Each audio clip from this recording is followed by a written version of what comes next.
আগমন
করেছে নগরের বোন বলছেন, দিদি দিদি তোমাকে না রাক্ষস রাজা রাবণ বনবাস থেকে জোর করে হরণ করে লঙ্কায় নিয়ে গেছিলেন। দিদি সকলেই বলে ওই রাক্ষস রাবণের নাকি 10টি ভয়ঙ্কর মাথা ছিল, 20টি হাত ছিল। দিদি বলো না সেই রাক্ষস রাবণ দেখতে কতই ভয়ঙ্কর ছিল। ওরে বোনরা, আমাকে ওই পাপিষ্ঠ রাবণ বনবাস থেকে হরণ করে লঙ্কায় নিয়ে যায় ঠিকই, কিন্তু আমি কোনদিন নয়নমণি রাক্ষস রাবণকে দর্শন করেছিলাম না। তবে আমাকে যেদিন আকাশপথে হরণ করে নিয়ে যায় লঙ্কায়, আমি সেই দিন সমুদ্রের জলে ওই ভয়ঙ্কর দানবের রূপটি দেখেছিলাম। ওরে বোনরা, সেই রাক্ষস রাবণ দেখতে কতই ভয়ঙ্কর ছিলেন। আজ আমি রাজপ্রাসাদের মধ্যে তার শরীর রক্ত প্রত্যঙ্গ সমস্তই অঙ্কন করছি, তা তোমরা নয়ন ভরে দর্শন করো। মা সীতা, রাক্ষস রাবণ দেখতে কতই ভয়ঙ্কর ছিলেন। আজই অযোধ্যা রাজপ্রাসাদের মধ্যে তার 10টি ভয়ঙ্কর রাক্ষসের মাথা, 20টি হাত, শরীর রক্ত প্রত্যঙ্গ একের পর এক অঙ্কন করতে লাগলেন। সেই সময় মা সীতা 5 মাসের গর্ভবতী ছিলেন। মা সীতার নয়নে নিদ্রার আকর্ষণ জেগে উঠল। সেই রাক্ষসের ছবি অঙ্কন করতে করতে মা জানকী তার উপরই নিদ্রা যাপন করিলেন। দিদি, মান্ডবী দিদি, ওই দেখো আমাদের সীতা দিদি রাক্ষস রাবণের ছবি অঙ্কন করতে করতে নিদ্রান্বিত হয়ে গেলেন। আমাদের সীতা দিদি 5 মাসের গর্ভবতী, তার বিশ্রামের খুবই প্রয়োজন। চলো দিদি, ততক্ষণ আমরা রাজপ্রাসাদের অন্তরালে যাই। চলো।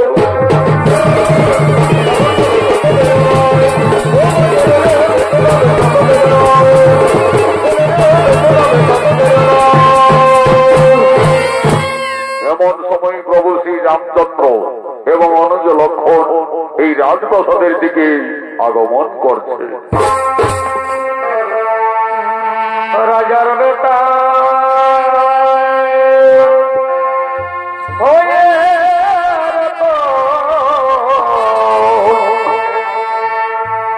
রাজার বেটা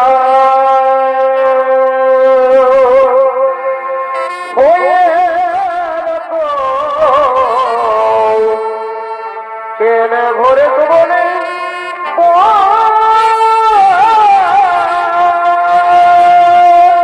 বড় ভাই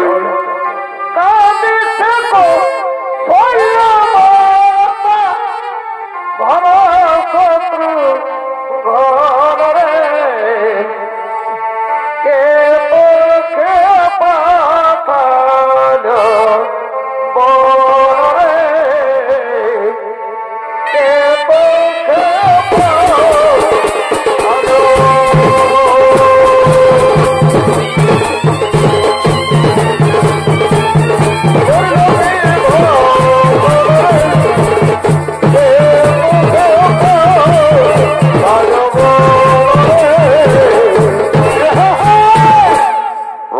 রামচন্দ্রের অভিনয়ে অংশ নিয়েছেন স্বর্গীয় আদালত মাহাতোর প্রধান শিষ্য ওস্তাদ যুধিষ্ঠির মাহাতো, লক্ষণের ভূমিকায় মানিক কৈবর্ত।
রাজপ্রাসাদের মধ্যে প্রবেশ করতে দেখতে পেলেন তার সহধর্মিণী সীতা রাজপ্রাসাদের মধ্যে পড়ে রয়েছে।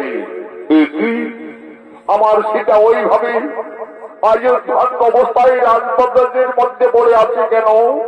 প্রভু শ্রী রামচন্দ্র এসে দেখলেন রাক্ষস রাজা রাবণের ছবি অঙ্কন করে তার স্ত্রী তার উপরে নির্যাতন করে রয়েছে।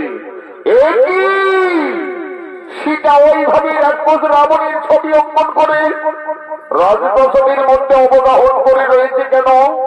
না না না না না না, তা হতে পারে না, তা হতে পারে না। সীতা কেন রাক্ষস রূপে বিরাজমান? তাহলে কি আমার সীতা সত্যি লঙ্কায় গিয়ে রাক্ষস রাবণের প্রেমে পড়েছিল? হয়তো সীতা রাবণ রাজাকে কোনো ভুলতে পারেনি যে তার উপরে কোনো অবগাহন করে রয়েছে। না না না না না, এই সীতা অসতী, এই সীতা কলঙ্কিনী, যাওয়ার জন্য আমরা দুই ভাই দিবারাত্রি বনে বনে কেঁদেছি, যার জন্য আমি ওখানে মালি রাজকে হত্যা করেছি, যার জন্য আমি লক্ষ লক্ষ মানুষের নাশককে করে রাক্ষসকুল বিনাশ করে যে জানকী লঙ্কার থেকে মুক্তি করে অযোধ্যায় এনেছি। আজ সেই সীতা রাবণেরই ছবি অঙ্কন করে রাজপ্রসাদের মধ্যে নিদ্রা যাপন করে রয়েছে। না না না না, আমার সীতা অসতী, এই সীতা বিচারিণী, ও ভাইরে প্রাণের ভাই লক্ষ্মণ।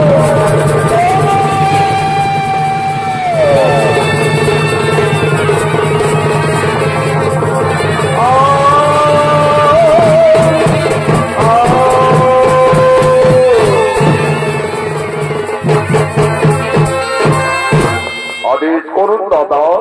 ওরে ভাই লক্ষ্মণ, ওরে আমার প্রাণের ভাই লক্ষ্মণ, ওইতে করে ভাই আমাদের সীতা রাক্ষস রাবণের ছবি অঙ্কন করে রাজপ্রসাদের মধ্যে নিদ্রা যাপন করে রয়েছে। ওরে ভাই লক্ষ্মণ, এই কলঙ্কিনী সীতা হয়তো লঙ্কায় গিয়ে রাক্ষস রাবণের প্রেমে পড়েছিল, হয়তো সীতা রাবণ রাজাকে কোনো ভুলতে পারেনি যে তার উপরে এখনো বিরাজমান।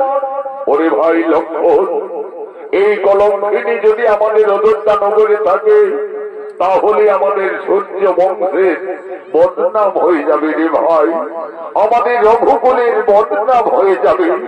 ওরে প্রাণের ভাই লক্ষ্মণ, এই কলঙ্কিনী সীতার আর আমি মুখ দর্শন করতে চাই না। যাও তুমি এই নিজেরকে দিয়ে এসো নির্বাসনে।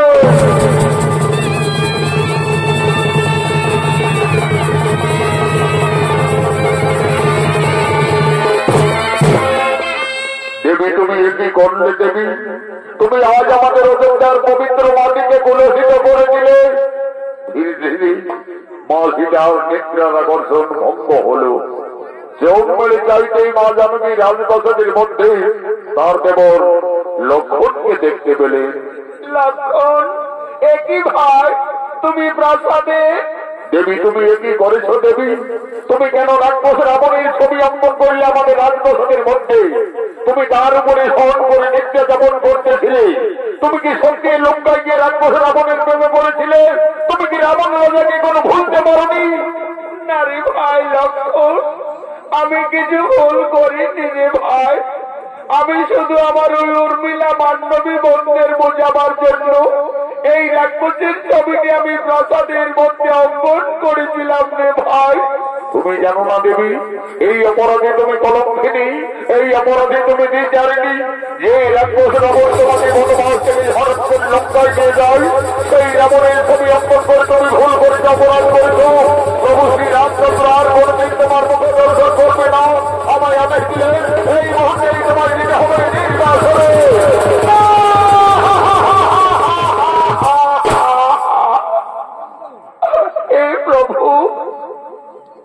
হে প্রভু রঘুনাথ, আজ তুমি আমাকে বিনা অপরাধে কলঙ্কিনী সাজালে।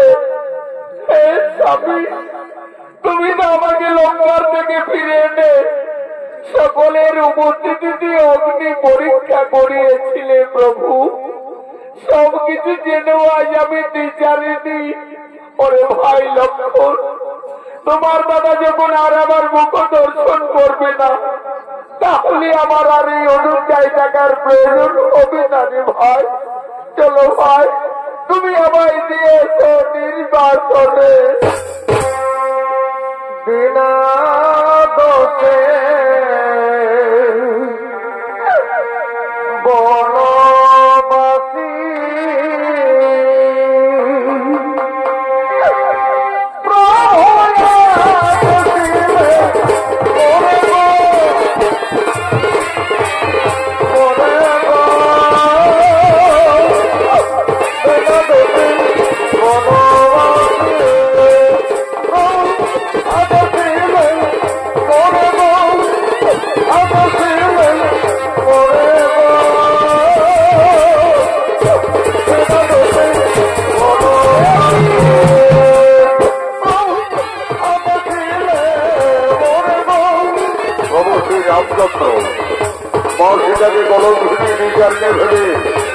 বনবাসের আদেশ দিলেন। সেই আদেশ পালন করার জন্য তার ভাই লক্ষ্মণ আজ মা জানকীকে বনবাসে নিয়ে যাচ্ছে। আগে আগে চলেছে লক্ষণ। আজ মনে দুঃখে মা সীতাকে দেখে বনবাসে যাচ্ছে। বন অপবন পেরিয়ে ঘোর কারণে প্রবেশ করছে লক্ষণ দেবী সীতাকে নিয়ে। আজ লক্ষণ বলছে, দেবী গো, দেখো দেবী, আমরা তো বনবাসের যথার্থ জায়গায় উপস্থিত হয়ে গেছি দেবী। তুমি তোমার বনবাস জীবনের কারণেই কাটাতে দেবী। তুমি আমাকে অযোধ্যায় ফিরে যাওয়ার অনুমতি দাও দেবী। আমাকে অযোধ্যায় ফিরে যেতে হবে, কিন্তু আমি কিভাবে একটি পঞ্চমাসের গর্ভবতী নারীকে বনের মধ্যে নিয়ে যাব? তুমি আমায় ক্ষমা করে দাও দেবী, আমায় তুমি ক্ষমা করে দাও।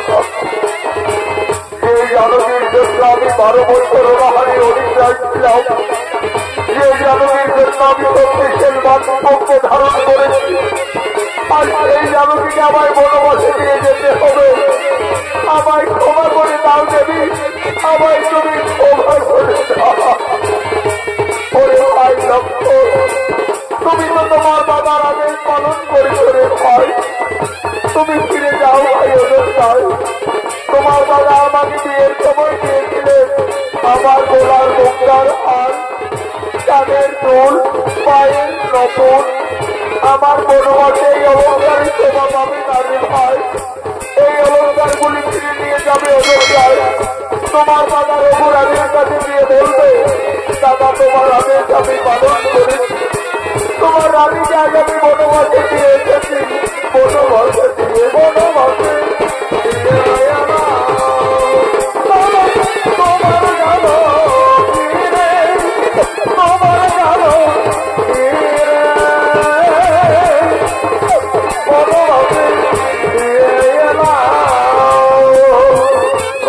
রামচন্দ্র মা সীতাকে বিয়ের সময় যে অলঙ্কার দিয়েছিলেন, আজ মনের দুঃখে মা জানকী বনবাসে কেটে কেটে গোলার মুক্তার হার, কানের দুল, পায়ের নপুর এবং অযোধ্যার রাজরানীর মুকুট পর্যন্ত সমস্তই লক্ষ্মণের হাতে তুলে দিলে।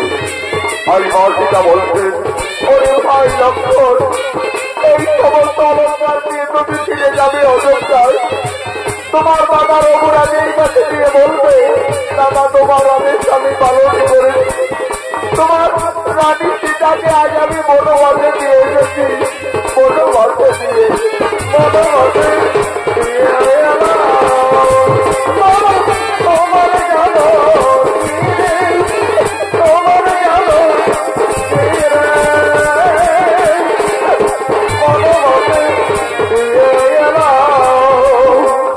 লক্ষণ থেকে চলে গেলেন অযোধ্যায়।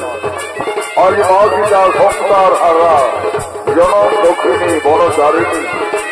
আজ মা জানকী বনে বনে কাটছে, তার নয়নের ধারা অবিরত বইছে। আজ মা সীতা কাঁদছে, আর কেঁদে কেঁদে বলছে, এখন আমি কোথায় যাব? এই বনবাসে আমি কি খাবো? আমি কিভাবে আমার এই গর্ভের সন্তানে বাঁচাবো? না না না না, আমি আর কোথাও যাব না। আমার বেঁচে থাকার চেয়ে আমার মরে যাওয়াই ভালো হবে। আমার মরে যাওয়াই ভালো হবে। হে প্রভু রঘুনাথ, তুমি শুধু যুগে যুগে আমাকে কাঁদিয়েই চলেছ প্রভু। আমার এই নারী জনম দুঃখের জীবন যুগে যুগে আমায় কেঁদে যেতে হলো প্রভু, কেঁদে যেতে হলো। চারি যুগে আমি বড় মন্দ ভাগিনী। চারি যুগে আমি বড় মন্দ ভাগিনী।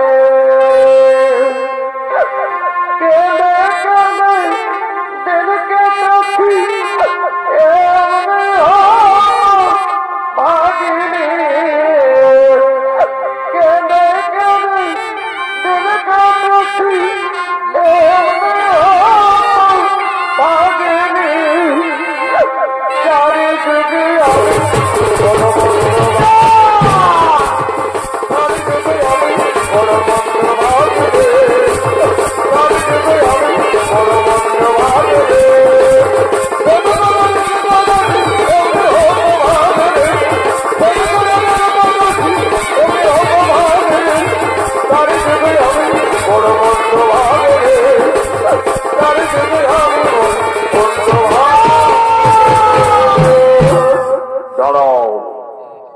মা তুমি ঘোর নির্জন কান্নায় মনে দুঃখে কাঁদতে কাঁদতে প্রাণ বিসর্জন দিতে যাচ্ছ? তুমি জানো না নারী, মানব জীবনী আত্মহত্যা মহাপাপ। বাবা, আমার বেঁচে থেকে কিছু লাভ হবে না যোগী বাবা। আমার স্বামী আমাকে বিনা অপরাধে কলঙ্কিনী ভেবে আমাকে বনবাসে দিয়েছে বাবা। আমি সংসার হারা জনক নন্দিনী সীতা। মা সীতা, তুমি বনবাসে এসেছো মা? আমি ঋষি বাল্মীকি, আমি জানতাম না জানো কি? একদিন না একদিন তোমাকে বনবাসে আসতেই হবে। মা সীতা, তুমি কেঁদো না মা, তুমি কেঁদো না। বিধির বিধান কেউ লঙ্ঘন করতে পারে না মা, বিধির বিধান কেউ লঙ্ঘন করতে পারে না। মা সীতা, তোমার বনবাস জীবন কাটাবার জন্য আমি এই তপবনে পূর্বে একটি সুন্দর পাতার কুটির নির্মাণ করে রেখেছি। চলো মা জানকী, তুমি না কেঁদে না ভেবে তোমার বনবাস জীবন ওই পাতার কুটিরেই কাটাবে। চলো। আমার গলার